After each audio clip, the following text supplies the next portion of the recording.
The Pastor's Heart, Dominic Steele, and today Complementarian Leadership in Small Groups with Tony Payne and Cara Hartley. Lots of us are running midweek small groups. You call them Bible study groups, community groups, growth groups, but they're the hub, the heartbeat of, Christian growth and discipleship within our churches, and it's where we really wrestle together on how God might have us live, where we attempt to be honest with each other in the nitty-gritty situations of life. Most groups have a male and female leader, but how do those two people work together? Are the two roles identical, mirror images of the other? How does evangelical complementarian theology impact our leadership in the small group context? Tony Payne has written a squillion books. He's the chair of Matthias Media. He serves on the team at Campus Bible Study at the University of New South Wales, and he podcasts with Phillip Jensen at Two Ways News. Cara Hartley, it's a shorter title, Archdeacon for Women's Ministry in the Sydney Anglican Church. Thanks so much for coming in. I'm going to ask you in a moment to workshop with me some role descriptions for the male and female leaders in the group. But I wonder if before we did that, we could start with first principles. And Cara, perhaps we could start with you and your pastor's heart. I know it's for men and women to be contending together for the faith of Jesus in the roles that he's given us. Absolutely. I think that's something I've come to appreciate more and more as we see that pattern in the New Testament of the early church, as God creates men and women to serve together. That's the language of Paul when he talks about his co-workers. He talks about Euodia and Syntyche as women who have contended by my side in the gospel. And I think God's given us that pattern of men and women serving together in ways that are appropriate, in ways that he's revealed to us that are appropriate for us and for the church. But I love seeing that, and I love being part of that, of contending with women and with men in the faith of Jesus. We were chatting the other day about the early verses of Luke 8. I think that's when I stumbled across it and really saw it for the first time, that idea that Jesus encounters some women now, and there's this very short phrase that Luke says, that they provided for him and the disciples out of their own means. So there's a connection, there's a partnership, there's a supporting of Jesus' ministry in a way that was very particular and I think very powerful. Mm-hmm. Tony, as you think first principles, what's going on in your head? Well, I guess first of all, it's great, isn't it, from what Cara was just saying, how the gospel kind of mends and redeems humanity, doesn't it? It draws us together, men and women, to work in partnership together, in unity together, which is how men and women have always been meant to and were created to work together. That's what's happening in the garden. Two creatures God makes in his own image, both in his own image, made to work together as his rulers of the world. And in the gospel and in the work of Christ and through his Spirit, we see that happening. We see all the old fractures and fights and divisions that happen between men and women, the battle of the sexes, as we've always called it, but which is a reality. The fighting and the disputing and the division between men and women is kind of healed in the gospel. We can work side by side, and we see the radical way the New Testament presents men and women very counterculturally working and being together. But what the gospel also does is clarify for us that in creation, the intention of God was that men and women should have this deep and profound unity, but that doesn't mean sameness. There's a wonderful diversity and difference and order within the unity that we enjoy as men and women that's expressed in marriage and that it's expressed in God's people in the congregational context. And so I'm venturing into complex and big subjects to cover very quickly, but first principles must be not only that the gospel reaffirms that wonderful contending together and working together, but it reaffirms and reestablishes in the right way how we work together in difference as well, and how those relationships are differently ordered. And so in a bunch of places within the New Testament, and you think of places like 1 Timothy 2, 1 Corinthians 11 and 14, Ephesians 5, 1 Peter 3, you see an affirmation and a celebration of the fact that men have particular responsibilities and roles, and so do women. And that particularly when it comes to protecting and guarding and taking the authority to fulfill those responsibilities, to teach and guard the whole church, to lay down their lives for their wives and their families, that men and women have different different roles, that it's an ordered relationship. And that's why historically we've talked about complementarian, that these two roles, they complement each other in unity. Mm-hmm. So how do we do complementary roles in small groups?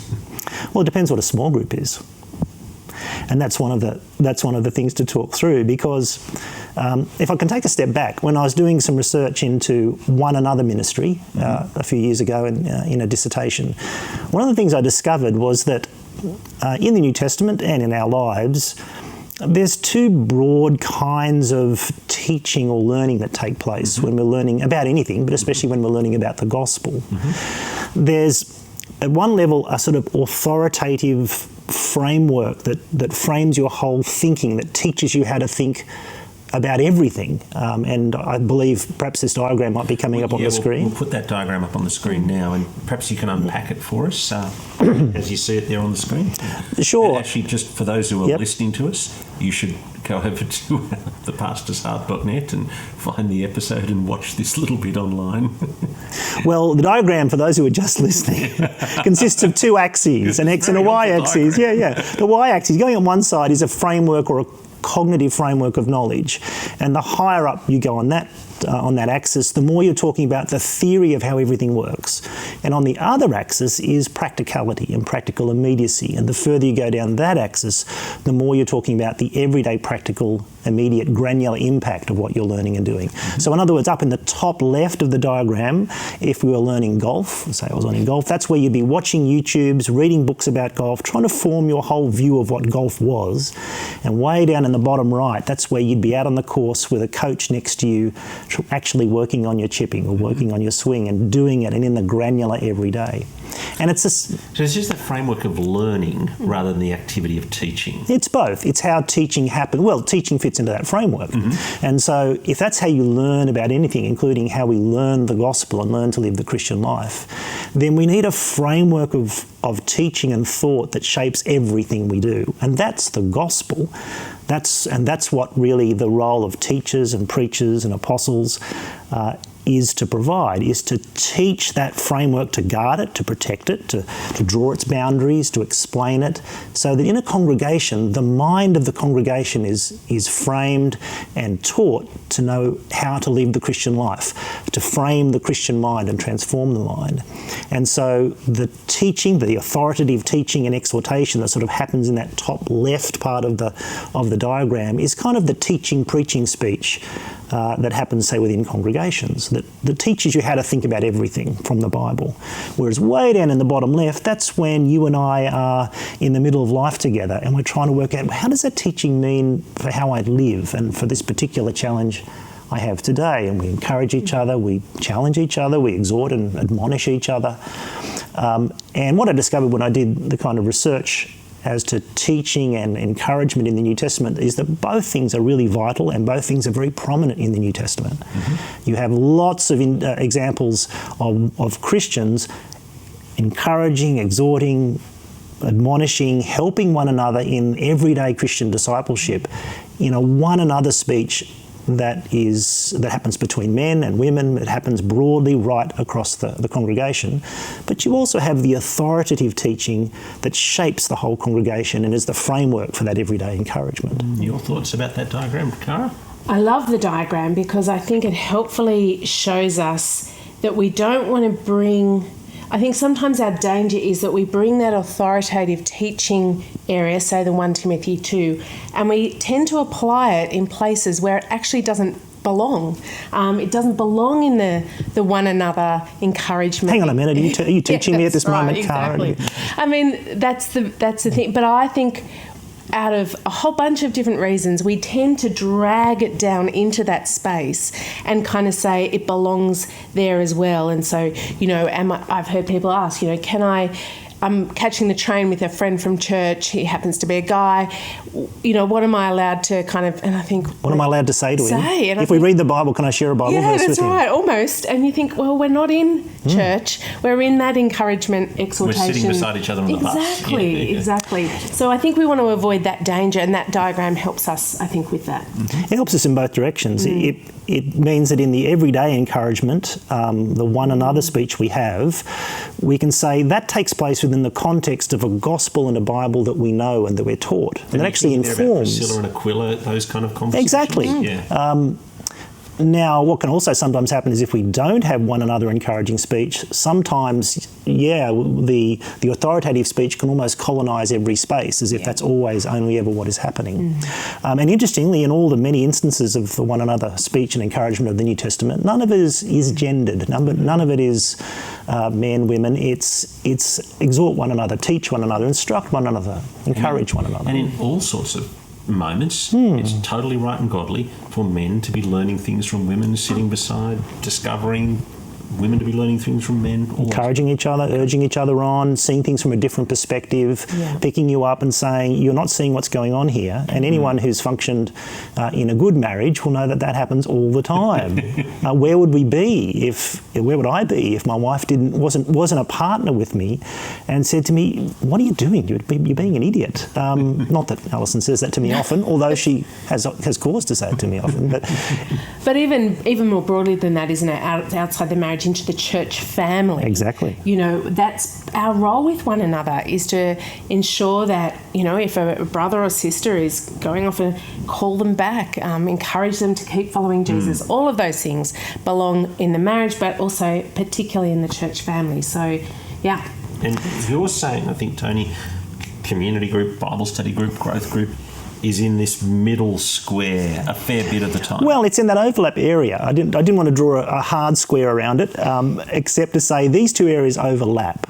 And our small Bible study groups do kind of fit in the middle of those two kinds of things. They are a wonderful opportunity for one another exhortation and encouragement, for questioning and discovering and helping one another. They're a wonderful theatre for that, aren't they? But they're more than just a casual conversation. Sorry, I should. You could have small groups that are just that, that are just warm, encouraging, casual conversations. We've had some people join our church recently, and I was talking to them, and they described the group that they were in last year, where essentially they would go along on a Wednesday morning and a retired clergyman would give them a 45-minute kind of monologue. Yeah. Well, many Bible study groups are kind of like that. So you could, in theory, have a small group that is at either end of this diagram. You could have one that's essentially a mini sermon in maybe slightly seminar form, or you could have one that's a very loose conversation with very little definitive content or Bible kind of direction to it at all. My assumption is that most small groups that function really well, and when small groups are doing often what they do best in congregational life, is fill in that middle space. They don't try and live at either end of those extremes. They get into the Word, they discover the Word, they understand what it's saying, so it's word-shaped, and it is trying to come to terms with what is the Bible saying. So there's real content to it. And yet at the same time, it's a more discursive, discovery-oriented, inductive, interrogative, interactive kind of form of learning that is more also sort of reaching down towards the practicalities of everyday life. So, well, I'll ask you first, Tony, about the male leader's role in the group, and then I'll jump over to you, Cara. Sure. My view on it is that if that's the kind of thing a small group is, that middle space, then the role of the male leader and the female leader to work together in partnership, I like to think of it as being like a tour guide. And I've written about this a little bit, but it's a metaphor that I think is really helpful. Imagine you were trying to discover something about the city of Rome. One way to do it would be to have someone give you a lecture about Rome and teach you exactly what Rome was all about authoritatively, and give you a complete picture of Rome that was definitive and authoritative. That would kind of be like a sermon. Or you could just let people loose in Rome and just kind of wander around and see what they discovered and just do it individually. That'd be kind of more like just individual kind of one another. But there's a middle space where you have a tour guide. You have someone who knows where they want to take you, who has a destination in mind, and in Bible terms has understood a passage and think, I know what this passage is about and what I'd like our group to kind of discover, and then takes you on a journey of discovery as a group, as a messy kind of slightly chaotic group sometimes, towards that destination, and nudges and helps and asks questions and kind of guides the group to discover together what's there in the Bible. And the leader has an idea of what that destination is because they've done some preparation and thinking and study themselves. And so I think that's quite a helpful metaphor for what the small group leader is trying to do. They're not an authoritative teacher, but they're not just a host who's saying, welcome, just have a chat amongst yourselves. We're trying to get somewhere, and the leader is trying to help us get somewhere. And that helps me to think about how men and women might work together in that. Do you want to? We've got a male and a female co-leader. How do the pair of them work together? Why don't you have a go at that, Cara? I think there's a wonderful place, and I'm just picking up that metaphor, which I actually really love. If you think about the tour guide, as the tour guide prepares the tour, they often will be doing it with others around them. They work in a company or they have a little team with them. And I think this is where the men and women can serve one another. It might be that there's a male leader who is directing the tour on the night, as it were, but together with his co-leader has worked out during the week, in the month leading up to small group sessions or whatever, how are we going to do this? What are there things going on for our group? Some of them might want to stop at the Colosseum for a really, really long time, but others are really keen to get to other parts of Rome. How are we... This passage gets us here, but we know there's going to be some stops on the way. So-and-so has a particular, hang up about this they'll want to explore. How will we manage that together? And so it's an understanding the passage together so that when the person comes to lead, your co-leader is helping get the group there, helping identify when it might be time to slow down, when it's time to pick up, helping to redirect a question or clarify things as the group goes along in the tour. That's hugely helpful because sometimes, you can sometimes push a metaphor too far, right. but sometimes as the leader of a study, like who's directing it, you're really focused on where you're going to. Where are we up to? Oh, we're off course. I need to ask this question. You're thinking about the content and the direction, and you don't always completely have your eyes on what's happening in the dynamics among the group. That's right. And have a partner with you who's noticing that Jennifer hasn't said anything all night. She looks a bit sad. There's something going on there. You might not have noticed that. But not just noticing it, knowing where the destination is. Exactly. Because you've worked that out together. So if Jennifer's having a tough time, is it because of something in the passage? What can the co-leader contribute? Knowing where the destination is, how the co-leader then can contribute to managing that tour that night. Are the things that... not so much even in the teaching, but in the pastoring of the people. Because, I'm wanting our leader and co-leader in the group to really take pastoral responsibility for this group of 10 or 12 people.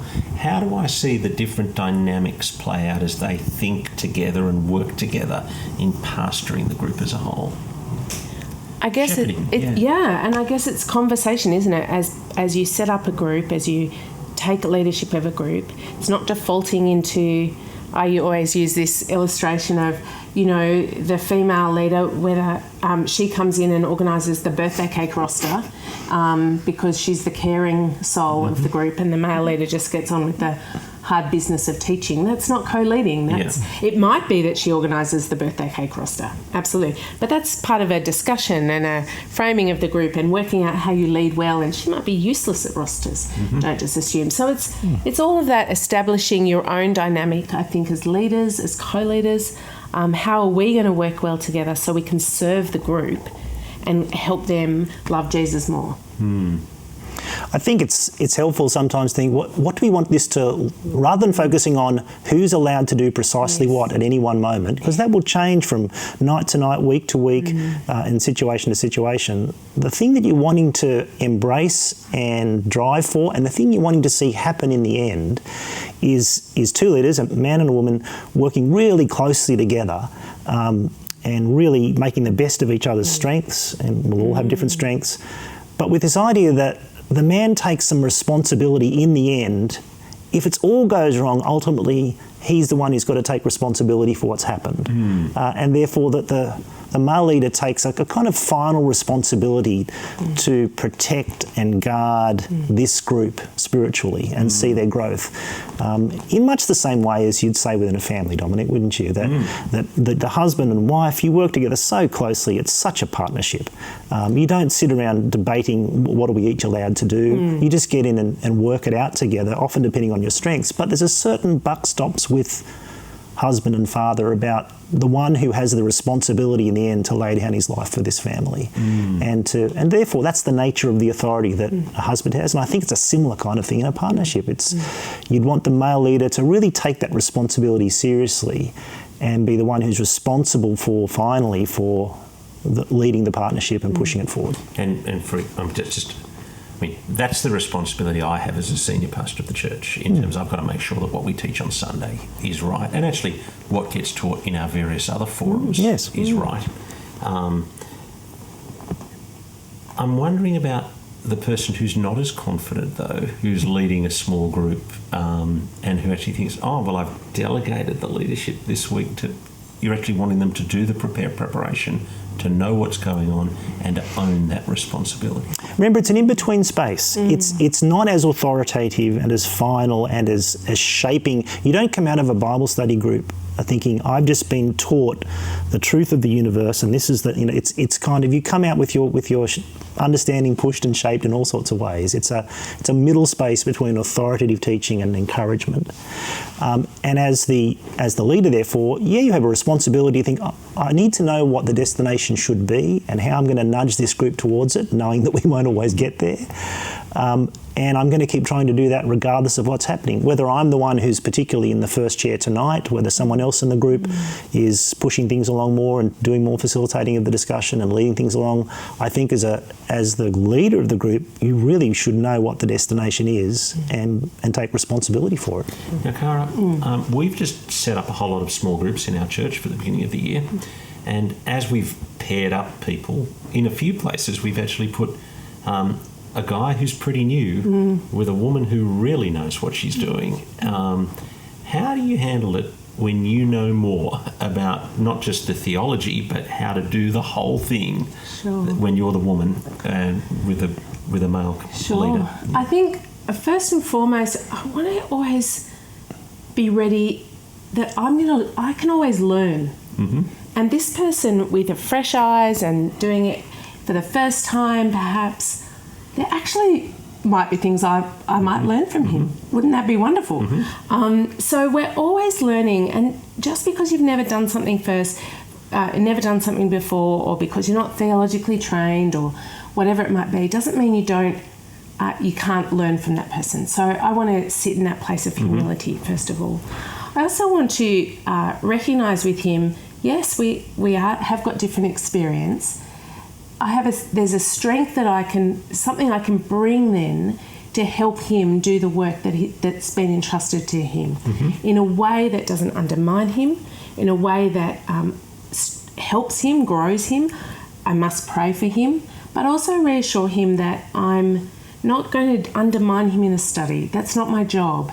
My job is to do the work of the preparation with him, work out where the destination is, give him feedback the next week as if the whole thing blew up and we ended up not in Rome, as it were, but somewhere else in Italy.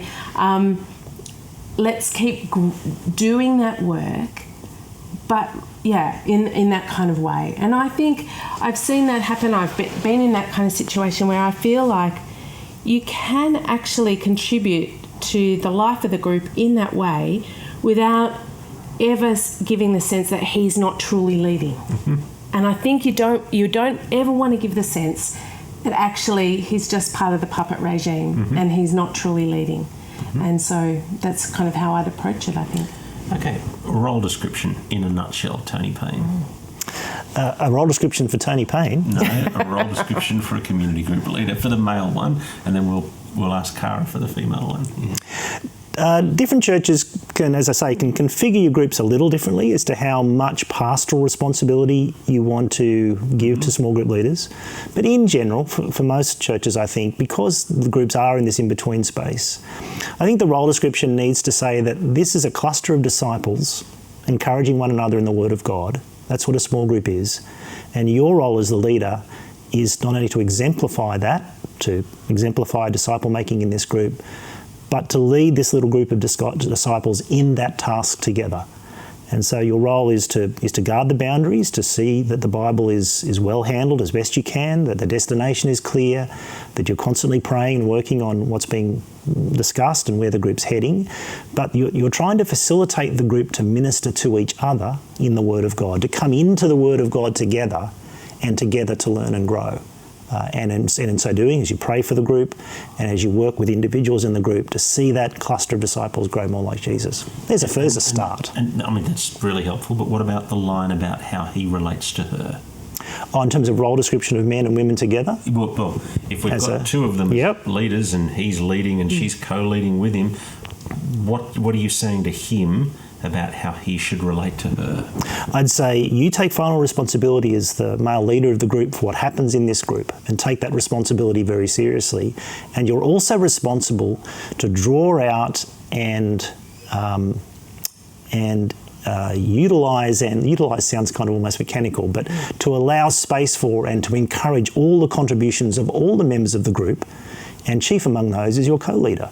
And so as the male leader of the group, you'd be wanting to encourage him to work in very close partnership with his co-leader and to provide all the opportunities possible to make the most of your co-leader's gifts as you do this together. Mm-hmm. Cara, yeah. I would probably say all of those things. I can't reiterate exactly what Tony said, his little catchy job description. That's why he works in publishing. Yeah, that's right. I would just put the word alongside. Nice. Just alongside the male leader who has ... responsibility, and as you've just articulated. So she's aware that that's, he's the final authority at that point as you've described it. Alongside the male leader who is, you have the responsibility to do exactly what Tony's just articulated.